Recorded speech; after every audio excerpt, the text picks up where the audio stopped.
Hello and a very warm welcome to you. It is being derided as poverty porn.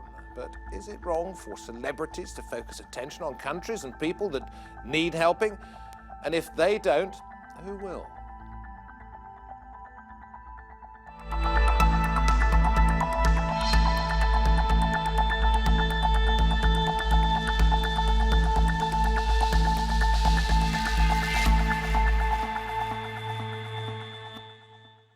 Watching Roundtable with me, David Foster.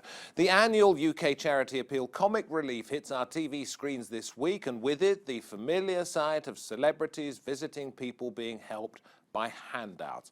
But those celebrities are being accused now of perpetuating tired stereotypes about places such as Africa. So do they deserve the white saviour label they're being given for trying to support good causes?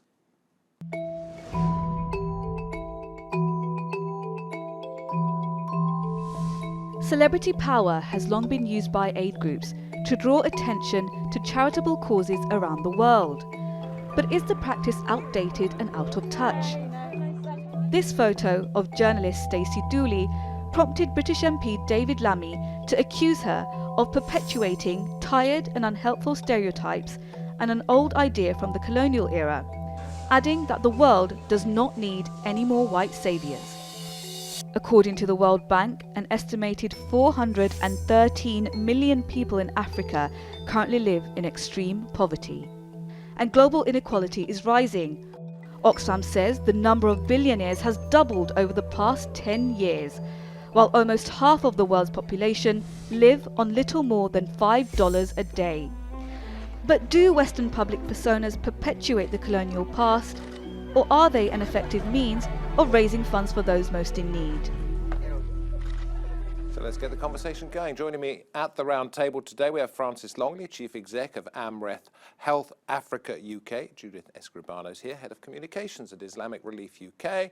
Lloyd Msipa, Director of Africa Public Policy Research Institute. And we have also the Deputy Editor of the Daily Express, Michael Booker. Jolly good to have you all here. Lloyd, let me start with you. £1 billion raised, Comic Relief that is, over 30 years. What's the harm in somebody going out and helping to raise more money? Well, there's no harm in people and a person helping another person.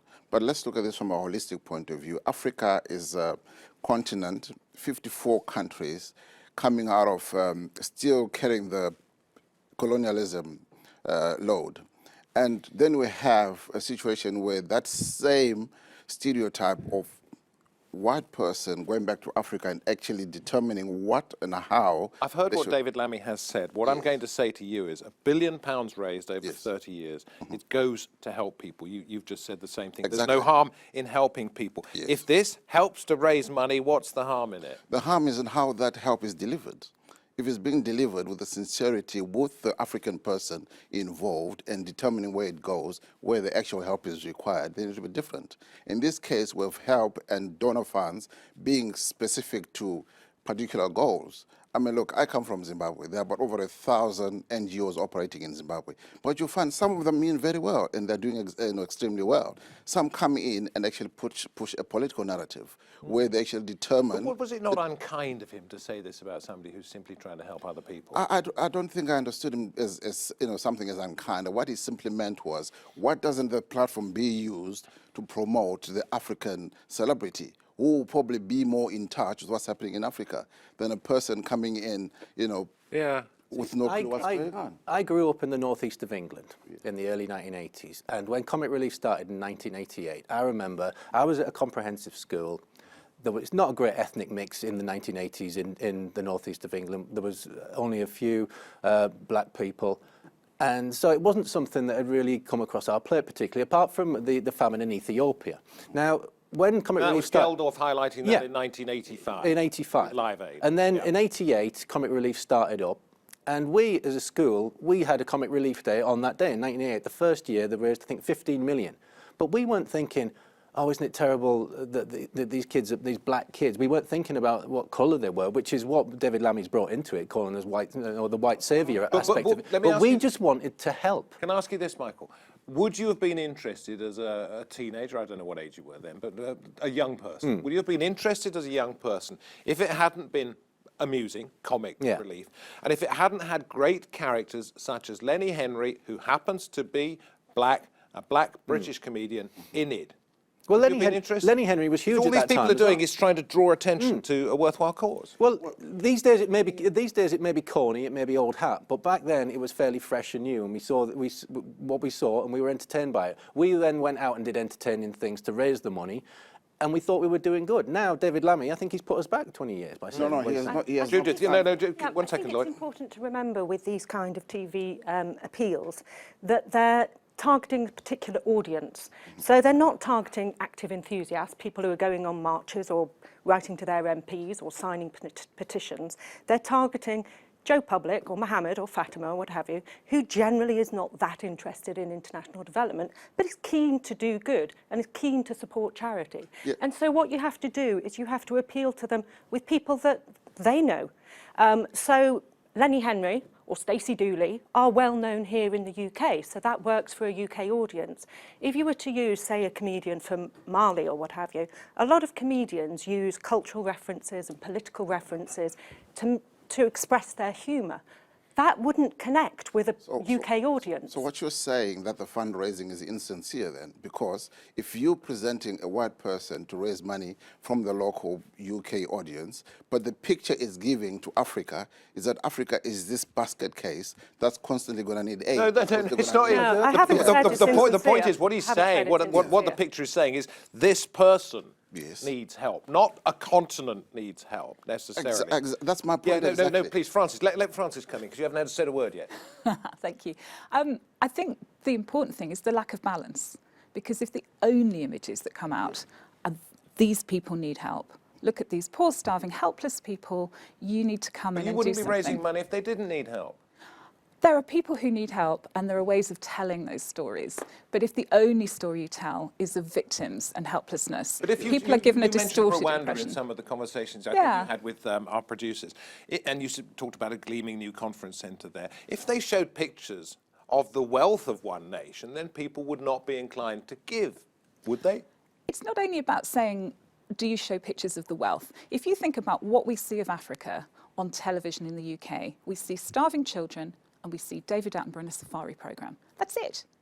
Now, that doesn't represent an entire continent. It doesn't give a balanced view. Thank you. And it's very damaging to our perception, particularly of But is African it diaspora damaging people in this country to this? and of the way that we deliver aid and the way that we Is think it about the damaging to continent. this family who needed help? I mean, the guy's great uncle says, I don't know why people are criticising her. What's the harm? You know, we've got some good out of this, he said. I think what's interesting about what Davidlammy said was that he was complaining about the image. He hasn't seen the film, neither have I, none of us probably haven't have. seen the film either. He was complaining about that one image and the stereotype of it. Okay, and he was so very it's a white clear. TV celebrity holding a black African baby. And it's this black African baby's great uncle that I was referencing there. If you haven't seen it, Look, it's only what you're being told. let me- And let what me- you're let being- me- I think let we've me- all seen the image from Yeah. Instagram, Yes. and Yes. I think we can probably all agree it was probably an unfortunate image to put on Instagram. I'm not But of tell that. me I'm why. not of. Tell me well, why, because I listen. don't get it. Okay, She's out there let me trying to tell raise you- money. Let me tell you for why, people who then. need help. Lloyd, Yeah, if I could. Hang on a second. Let me tell you why I think it's unfortunate. I'm not of the selfie generation. I think it's a bit crass to take photos of people when I go to the communities in which we work and I talk to them. Sometimes they want to have a photo taken with me. Fine, I'll have a photo taken, but I'm not going to put it on social media. I will look at it later with my children and I will talk about the visit, but I'm not going to say, hey, look at me, look what I did. So I think it's unfortunate that that image went out. However, I agree with Francis. Look, we haven't seen the documentary yet. Comic Relief is changing the way that it's done things. So it came under a lot of criticism last year or the year before when they used the singer Ed Sheeran for a visit. And it was clear he didn't really have a very clear understanding of how development works. It's different with Stacey Dooley. She is a documentary maker of 10 years standing. She's an award-winning documentary maker. She created a documentary that is the most viewed documentary on BBC iPlayer. She won an award for it. She's different. So Comic not Relief dark. was She's trying from to a- do it she's from a different. Michael, sorry, Michael hasn't said And- anything for a little while. And the please. film that we might see this Friday might well be different from the kind of content that has been She's produced from a in fairly the past. poor working class background Yes. of her own. And some of the projects that are shown in Comic Relief also show videos with celebrities going into poor areas of Britain as well. And I didn't see David Lammy questioning that. He also made it a racial question as well, didn't he? This is. I haven't seen- Let me ask a question. Again. I'll put it to both of you. All right. Would David Lammy have made such a fuss if it had been Lenny Henry, black British personality, holding a black African baby? Is it because Stacey Dooley was white? No, let Michael finish. Well, that's what it appears to be. That's what. that's racism, isn't it? Well, I wouldn't say it's racism. I'm just saying that he's raised that as a question there. And like as he said, I don't think he would have done it to Lenny Henry. I don't think there's been some black Hollywood actors who've gone out and done the Idris same Elba. thing. Idris Elba. Yep. He didn't. He waited for the time when he could claim the moral high ground. And David Lammy likes to do that. David Lammy is one of those politicians that lives on Twitter and likes to stir up his followers and likes to get the likes, likes to get the retweets. And sometimes I think he doesn't do things for the right reason. And I think in this I want to get Lloyd in. Can I disagree on that? Because if you look at the story, what he says, I think Comic Relief actually invited him, if he could be part of the documentary, and he said, look, I can't come there because I'm black. David Lammy is British. He's a black British, so he cannot represent Africa because he's lived in England all his life. What he is saying is that get the African people, the African perspective involved. But do you not understand you would not then get the viewers? As Michael said, if it hadn't been funny, if it hadn't involved people that he knew, it wouldn't have raised money here in the UK. You get anonymous black African people, then how are you going to raise money? You have Africans that have settled here that are now celebrities. Mufaro is one of them.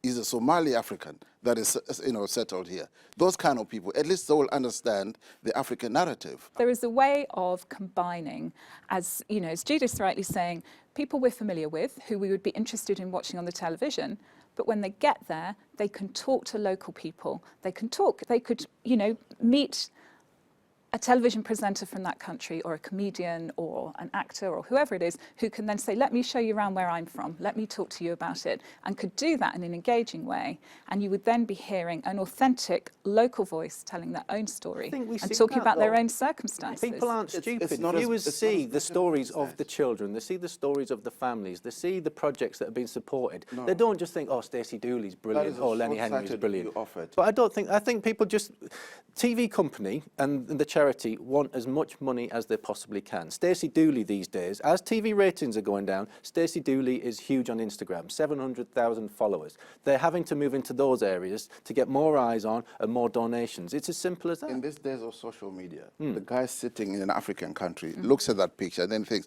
so do these people think we are a basket case? Is this what they think of us? Remember, we're talking about a If you're person. somebody who hasn't got very much to eat, who hasn't got clean water, who needs medical care when it comes to pregnancies, which is one of the things you're involved in. Are you really going to think that? That is not the majority of the African. The African. No, but this is where the money's going. That's my point. There are people who need this money, for whom it has to be raised, people with are they going to think what you There are just said? people with nothing to eat in the United Kingdom, in America, the so-called first world countries. There are people sleeping under the bridges here in the UK.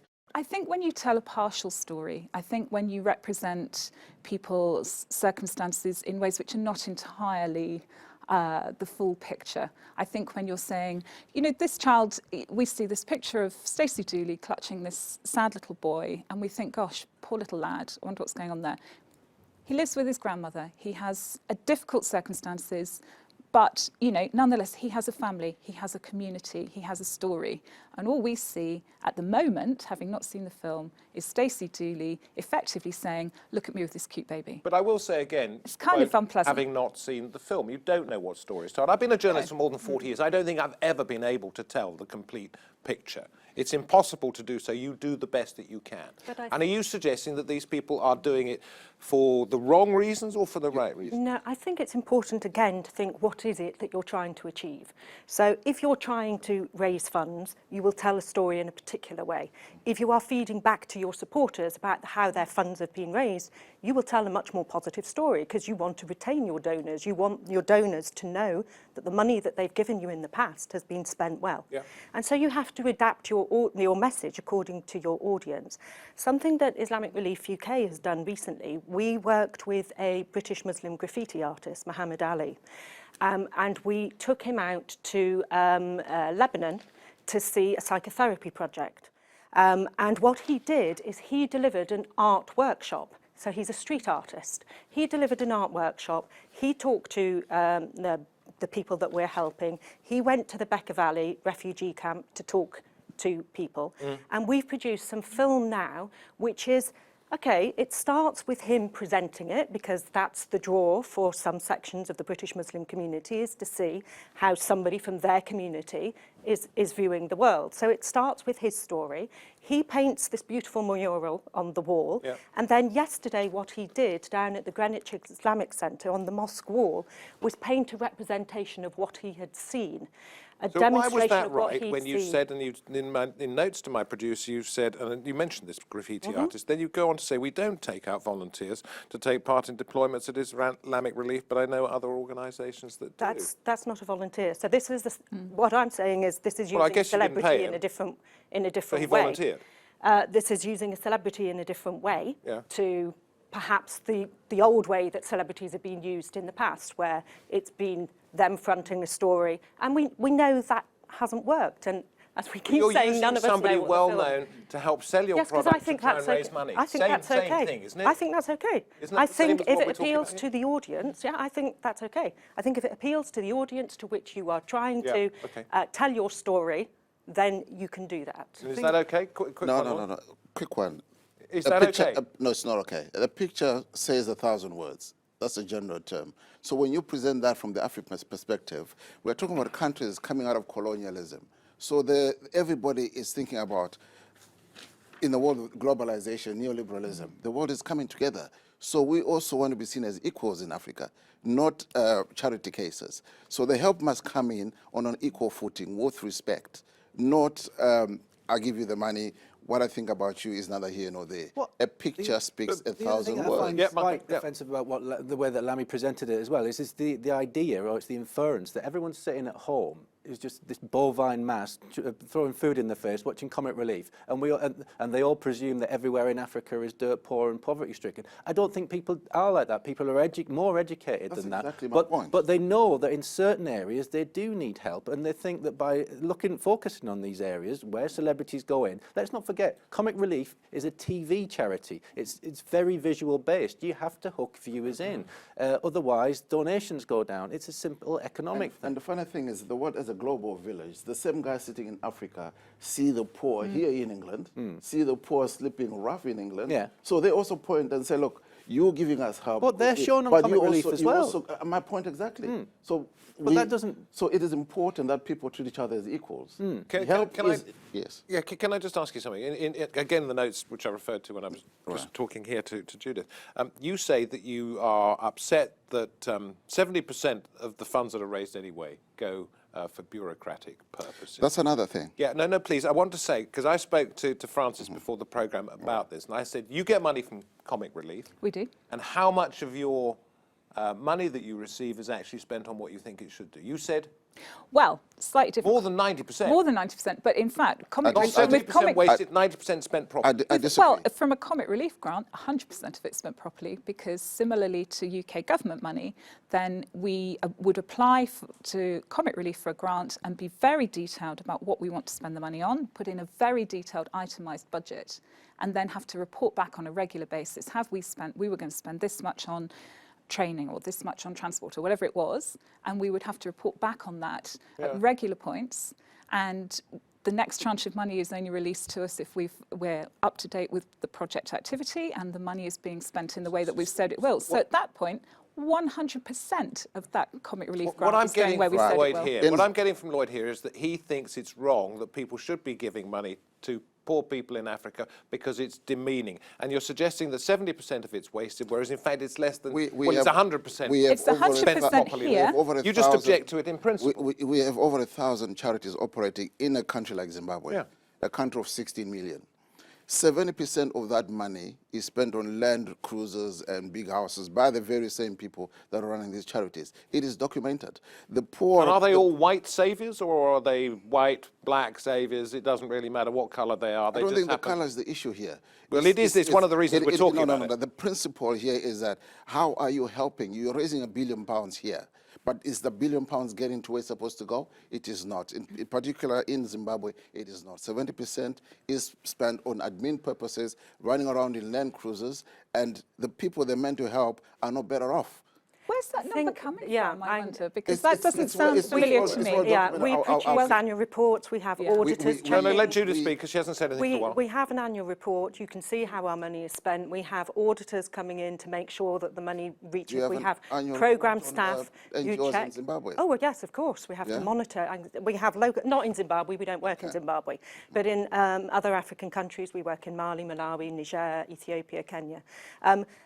Quite clear guidelines to demonstrate how the money is spent. And if we had any inkling, any thought at all that 70% of it was being wasted, we would not be funding that organisation. Well, we have very strict procedures in place in to our make case, sure it's that well money reaches its documented. final destination. We're a policy institute. We've got this documentation that says 70% where the money coming in is used, one, for their own comfort, two, to change the political narrative in the country. So the actual poor people that are meant to benefit from this charity. But it's okay. not You want to get happening. rid of charity altogether? Yeah, I'm suggesting, perhaps, Lloyd, that this is a conscience thing. Mm-hmm. That people who talk in the way that you're talking feel guilty about the fact that they're not able to help their own people on their own I don't continent, think so. and are pointing the finger at those people, these oh, white saviours, I who they don't- think I don't are think so. showing them up. I think African problems should be spearheaded by the African people. That's what I'm saying. Where the money is coming from is neither here We nor didn't there. mean to put you front and centre of all the criticism here. Look, we like you having you on the programme. But there are more important things to worry about than this, aren't there? What David Lammy said is just sort of, it should be battered away. Well, it should be battered away, but he's very influential. As I said before, he's got a lot of followers on social media, and they've all fed off this as well, and he's fed off it, and it gives him an element of fame as well. You know, look, as I said before, it is you know, pretty old hat what they do, but there's no better ways of doing it. But there is no subtlety. There is no subtlety in social media. I think we all know that. Exactly. When he put that message out, we contacted David Lammy as well, Islamic Relief, and we made a joke and we said we also caution against brown saviours because we created a video last year for Ramadan which had a well-meaning British Muslim from the Pakistani community called Yusuf. This was a made-up story, who wanted to go out and do good, and he flew out to Africa. And when he got there, he took his box of aid, and it was inappropriate aid. He didn't know. He wanted to know where the poor people were. He didn't know how to deliver aid. And what our clear message was: don't go and do stuff like that. Leave it to the experts. And I think that is the way that many development agencies work. So I'm sure And we've AMREF done a and programme Islamic about that Relief, here at the we work with Roundtable. I local totally understand that. organisations. This is a different matter, I'm suggesting. It's somebody using a platform to criticise people that he would always criticise no matter what they were doing. I don't think criticizing David Lammy as a person is fair, because it's a principle that he was pointing out, that you are busy going there presenting a scenario that is reinforcing a certain stereotype. In a continent of 54 countries, some of those countries are doing extremely well, and they're actually providing aid to other African countries. But we know that. A lot of people do know that. No, but that picture doesn't say that. Well, that Will you picture can't benefit- say everything, that can it? Will you picture benefit says this year from Africa Comic Relief, do you think? is a I don't know. I mean, we'll have to apply for a grant. I certainly hope Do so. you hope so? I hope so, absolutely. We love working with Comic Yeah. Relief.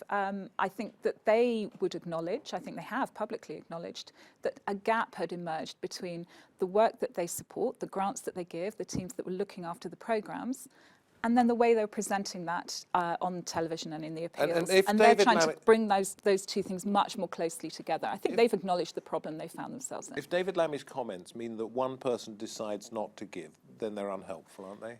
David Lammy, I think, said a very interesting thing, which was that he was very clear. He was criticising that photograph. He's entitled to his opinion about that. And he also was saying, yes, people should support. People, you know, he doesn't want to stop anyone giving money. He's just saying he has a problem with that photograph, the stereotype that it reinforces, and the unfortunate negative ideas which it's planting in people's minds and it's continuing to reinforce, which are very well-established tropes about Africa and African people. Yes. In that village where that kid and that picture was taken, there is a health team that's paid for by Comic Relief donations, which is, I think it was anti-malaria vaccinations, things like that. That's saving lives as we speak.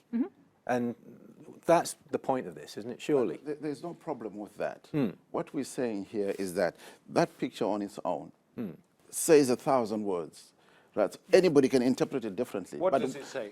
it- You've only it- got 20 words to tell me what those 1,000 words are. What it says is we're running out of what it says that colonialism has come and gone, and is coming back in one form or another through this aid. Political narratives are being controlled through aid.